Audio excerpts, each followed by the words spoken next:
Jumpa lagi pemirsa, apa kabar? Hahaha.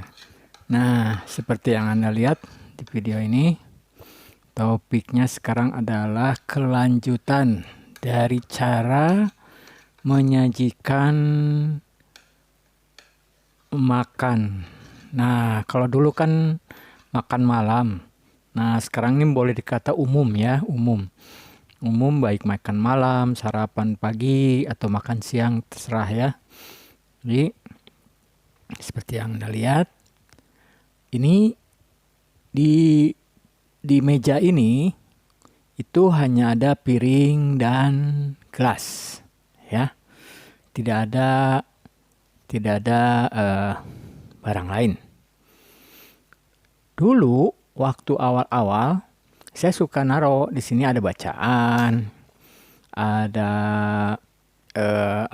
cemilan dan lain-lain. Nah, beberapa waktu terakhir ini kira-kira 1 bulan ini, ibu saya ini udah mulai bingung dia. Jadi misalkan piring dan ini aja ya, piring dan gelas disatukan. Ada seperti ini. Nah, mungkin buat Anda pemirsa yang punya orang tua yang Alzheimer juga pernah mengalami hal sama, yaitu gelas ini airnya dimasukkan ke piring. Tuh. Nah, jika udah sampai situ itu berarti stadium Alzheimer-nya tuh udah tingkat lanjut pemirsa. Jadi prinsipnya dia itu tidak bisa lagi membedakan antara minum dan makan. Ah, ya. Dan juga ya. Nah, juga Anda juga tadi mungkin lihat ya, ibu saya tertidur. Nah, itu juga kita harus biarkan dia tertidur. Karena itu temponya sebentar saja. Nanti dia lanjut lagi makan. Nah, untuk ibu saya ini, makan ini bisa minimum 1 piring ini aja ya. 1 piring ini sebenarnya porsinya kecil ya. Itu bisa sampai 1 jam. Bahkan lebih. Dan untuk kita dia tidak menuangkan air ini ke sini. Gimana caranya? Caranya yang saya temukan dengan beberapa kali macam percobaan dan saya juga membaca referensi, akhirnya ketemu, yaitu kita biarkan seperti ini dulu pemirsa. Jadi piring aja dulu. Piring, kemudian biarkan dia makan. Dan tuangkan di piringnya ini sedikit saja. Sampai habis seperti ini jangan ditambah dulu. Biar dia tidur. Sampai dia menginginkan. Jadi kita lihat benar-benar jangan lihat porsinya. Tapi lihat moodnya. Ya kan? Sama seperti air ini juga. Dia nanti nanya, lah mana gelas? Mana air? Nah baru kita kasih seperti ini. Nanti dia ambil, dia minum seperti itu. Jadi dia pasti langsung minum. Dia tidak akan menuangkan ke piring seperti itu. Nah seperti ini kan dia tidur. Nah kita harus tahan sedikit ya. Kita sabar-sabar sedikit. Di sini dia jangan sampai dia kaget ya, pelan-pelan sekali ya. Nah, karena kaget juga bahaya ya, karena umurnya ya. Nah kemudian, biarkan dia seperti ini. Jadi jangan sampai tangannya di sini misalnya ya, karena tangan di sini nanti dia memberatkan tuh piring, ya piringnya bisa loncat, dia kaget ya kan. Nah seperti itu hampir loncat kan. Nah seperti itu ya. Anda bisa lihat dia hanya 5 menit tidurnya, kemudian lanjut lagi. Nah ini tangannya udah mulai mengoreh-ngoreh ya kan. Nah kita coba biarkan dia seperti itu dulu ya kan. Nanti dia kalau misalnya dia lapar lagi, dia akan melanjutkan ini makannya. Nah kalau dia melanjutkan makannya, dia masih kelihatan pingin, kita harus siap pemirsa. Kalau menurut saya porsinya itu bisa Anda batasi, bisa enggak.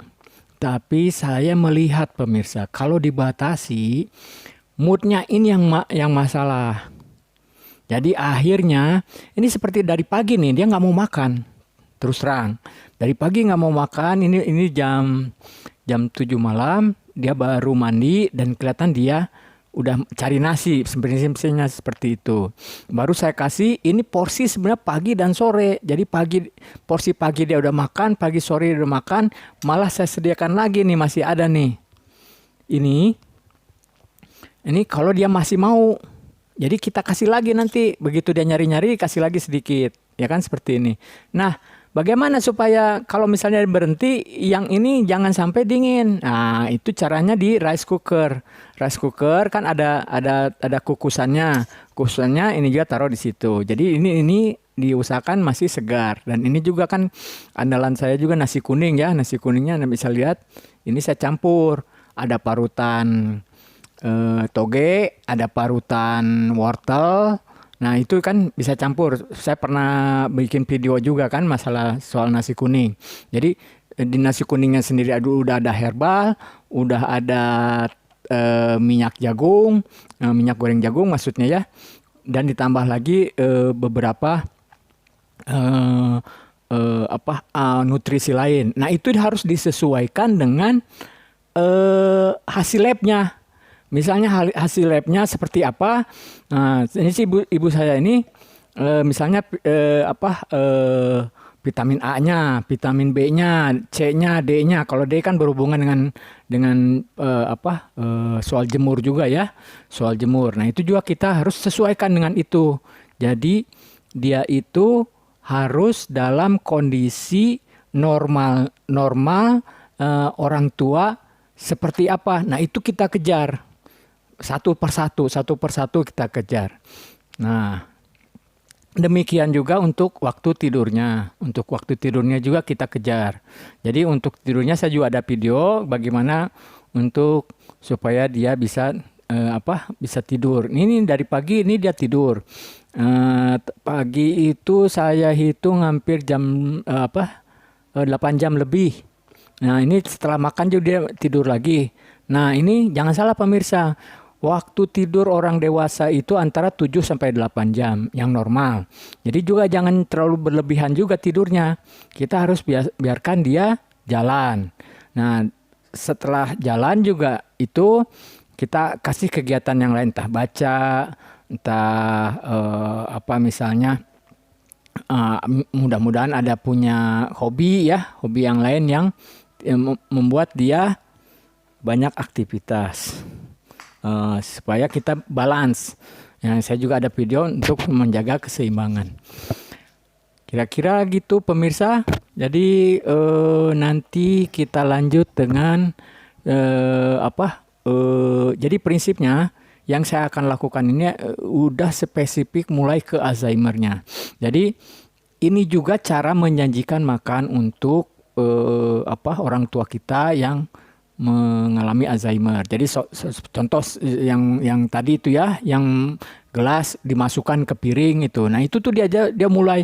Jadi kalau menurut saya baca-baca, nah dia udah mulai menyerang ke bagian otak belakangnya. Nah, jadi kalau daya ingat itu bagian otak tengah. Nah, kalau untuk soal makan, minum, mandi, tidur dan lain-lain itu udah fungsi kognitif namanya, istilahnya kognitif. Nah, ini kalau misalnya gelas dia tidak bisa membedakan antara minum dan makan, misalnya air tadi dituangkan ke piring tadi, nah itu udah mulai fungsi kognitif. Nah, itu caranya. Nah, ini kan seperti ini ya. Saya kasih satu-satu, tadi piring aja. Dia cari minum, baru saya kasih gelas. Nah, dia kalau dia udah cari minum, kemungkinan besar dia tidak akan tuang ke sini, tapi langsung diminum. Nah, seperti itu. Dan kemudian juga nanti setelah dia mulai habis nasinya, dia juga akan cari minum juga, tidak akan tuangkan sini. Kebanyakan mereka yang saya baca itu menuangkan air ke sini itu kalau mereka dalam keadaan kenyang. Jadi seolah-olah kebiasaan orang tua kita dulu kan suka itu orang tua dulu. Jadi orang tua dulu itu suka mencuci tangan atau membasahi piring dengan gelas.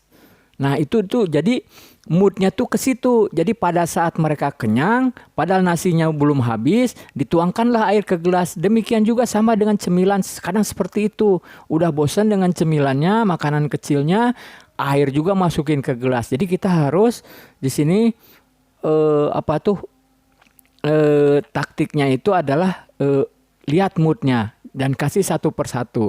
Kalau misalnya dia terus, ya teruskan saja. Seperti yang saya bilang tadi ya, kalau dia masih lapar, kita terusin aja.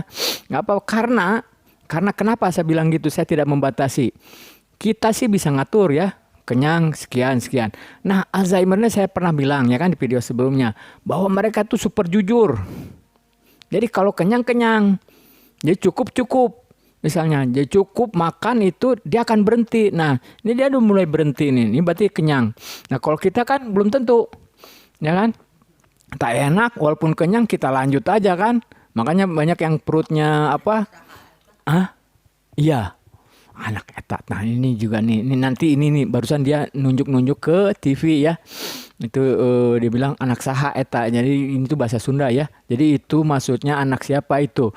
Nah, itu adalah halusinasi. Nanti kenapa halusinasi? Karena TV-nya gelap, ya kan? Itu yang pernah saya juga singgung di video sebelumnya. Kita jangan menghadapkan dia atau menghadapkan tidur dia ke barang-barang yang berwarna gelap. Nah, jadi karena itu ada resonansi yang mengakibatkan si barang-barang yang berwarna gelap itu seperti bergerak. Nanti kita akan ulas lebih detail ya pemirsa ya. Jadi ini juga tidak hanya berdasarkan pengalaman sendiri, tapi juga banyak referensi. Nanti juga saya cantumkan di deskripsi ya. Referensi mana aja nih yang saya ambil ya kan. Jadi kalau dari semua referensi terus terang nih pemirsa, hampir tidak ada yang penderita Alzheimer ini sembuh ya. Kenapa bilang hampir? Karena ada juga 1-2 ya. Cuman kalau 1-2 dibandingkan berjuta-juta orang berapalah gitu ya, berapa persennya. Jadi itu hanya menurut saya hanya kebetulan, bukan obat spesifik default yang membuat penderita Alzheimer itu sembuh. Nah, jadi untuk ini jadi kita lakukan sebisa mungkin yang bisa kita lakukan, yang bisa kita pikirkan untuk mempertahankan sebisa mungkin, sesehat mungkin, se-enjoy mungkin, sesenang mungkin. Itu aja dulu yang kita kejar. Karena bagaimanapun kalau dia tetap mengalami depresi, itu obat apapun, treatment perawatan apapun tidak akan efektif. Jadi kejar aja itu dulu. Badannya sehat, hatinya tenang, kemudian posisi dan kondisi itu ini semuanya. Nah itu, seperti saya juga ya melakukan. Jadi dia ditanyakan, saya harus cepat-cepat jawab. Jadi ibu saya juga perhatikan, dia merasa dia senang tidak diabaikan. Nah itu juga kita harus berusaha sampai situ. Gunanya adalah supaya depresinya makin turun sehingga dia bisa makin riang. Nah, makin riangnya jelas hipertensinya atau penyakit lain banyak yang turun sehingga dia tidak butuh obat. Itu ya, yang itu dulu yang kita kejar sebelum kita melangkah ke hal yang lebih detail. Karena kalau yang untuk nanti yang lebih detail, nah dia sendiri harus dalam kondisi prima. Jasmaninya dulu yang kita kejar, baru nanti kita masuk ke Alzheimer-nya. Oke, sekian dulu pemirsa. Mohon maaf kalau jika durasinya agak panjang karena ini sudah mulai masuk detail. Nanti kita akan lanjutkan ulasan-ulasan di video berikutnya. Terima kasih.